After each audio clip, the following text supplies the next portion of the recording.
am running out of things to say, but I will keep my cool. I will not be the fool to fall for the parlor tricks. I know you want me to snap, but instead I'll snap your sticks with Dan Roberts. I'm Dan Roberts.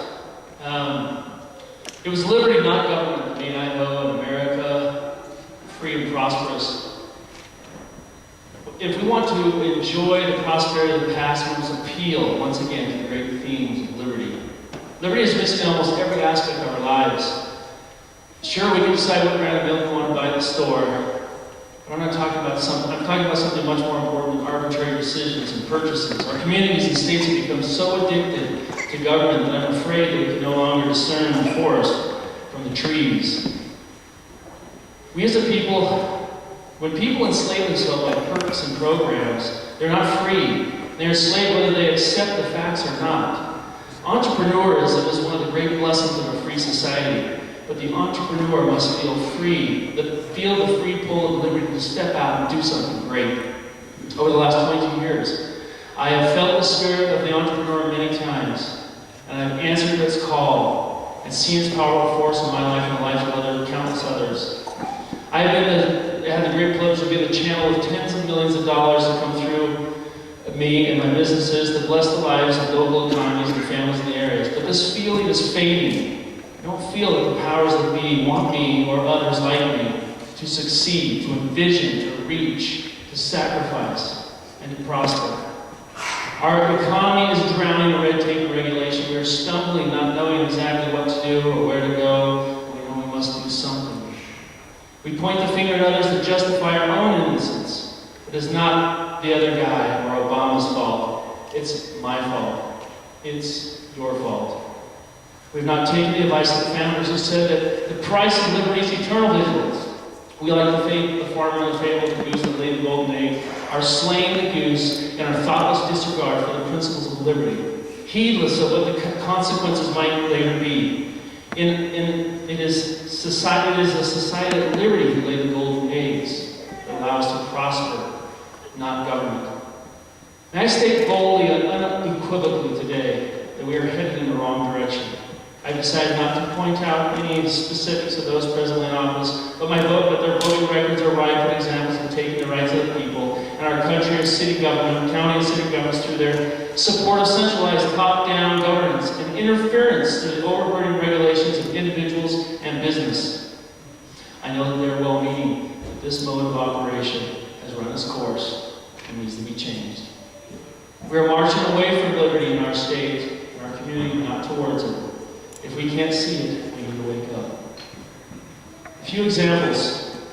Last week, I went into the doctor to get physical, found this card. It's a WIC card, I don't know what it is. I found out that a family of 6, if they make $4,600 a month, can qualify. I did the math. I can make over $90,000 a year and qualify for this program. What's happened to American pride? What's happened to self-sufficiency? After my visit to the doctor, I went to a 3.5-hour safety audit with the state police, where I learned that if I wanted to try to comply with the regulations of moving my business, my boom truck, I move 3 or 4 times a year, I would have to pay $4,000 to $7,000 a year just to comply with the regulations. If I wanted to move more than 7 gallons of gasoline in one container, I need hazmat endorsements. Ladies and gentlemen, our recent attempts to social engineer our society and make it safer is exactly what is poisoning it for our future. Ben Franklin said if we ever sacrifice essential liberties for security, we'll have neither. Boy, was he right. I spent the last decade of my life studying, pondering, teaching, internalizing the principles of liberty, and studying political classics. I know that liberty is important, and we need to vote for liberty this May 15th. Thank you. with a golden rose and a voice. My weapon is a pen. I will defend till the end. And the air you breathe is shared by me, but my choice will belong to me. I think we should legalize freedom, and that would be a good thing. I think prescription drugs out outweighs illegal drugs deaths by far. No one would advocate the use of cocaine in its raw form, but if you've ever gone to a dentist, you've had cocaine in your system. If you've ever gone to a doctor, used the drug Nubane, you've had cocaine in your system. I think that, and I would say that we consider ourselves addicts. I agree with probably Larry. Is it Larry? Yeah. I think it's interesting. This area has a very interesting verse of scripture. It says that we should use things with judgment and skill, and instead of judging somebody else for what they use. Legalizing freedom, I think, is paramount, something that we need to be doing rather than telling people how to run their lives. I don't want to run people's lives.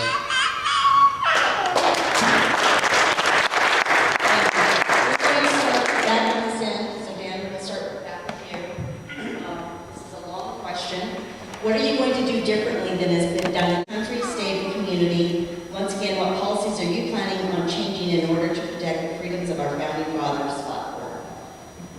Wow. I think my last answer is a good answer. I'm going to try to legalize freedom to the greatest extent possible. You know, I said in some of my remarks that this desire to have an entrepreneurial spirit. When I was in this little 3-hour session with the state police, I didn't feel very free. I didn't feel like I wanted to go out and create jobs.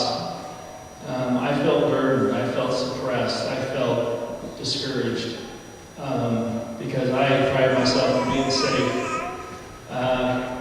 My number one goal would be to get regulation out of business as much as possible. We have overburdened, overregulated, overtaxed businesses. Personal property tax. The legislatures had lots of years. We're waiting for some magical number to come up before we give money back. We don't see the cause and effect of give money to entrepreneurs and they'll light up this economy. Suppress them, keep them back, overregulate them. We're in for a long, hard depression. The left, the right, the lies. Does anybody say what they mean anymore? Thinking hand sanitizer for some reason, but you know, I think the biggest problem is to reject the notion that a legislator's job is to make laws. And 700 laws, 350. How do you give credence to that? I mean, how do you give any audience for that much stuff? In my estimation, the legislator's job is to make law. It's his prerogative to make law when he feels a right is threatened. And all other power should be reserved to the local communities, to our county commissions, and to our city councils. We don't need any more centralized government.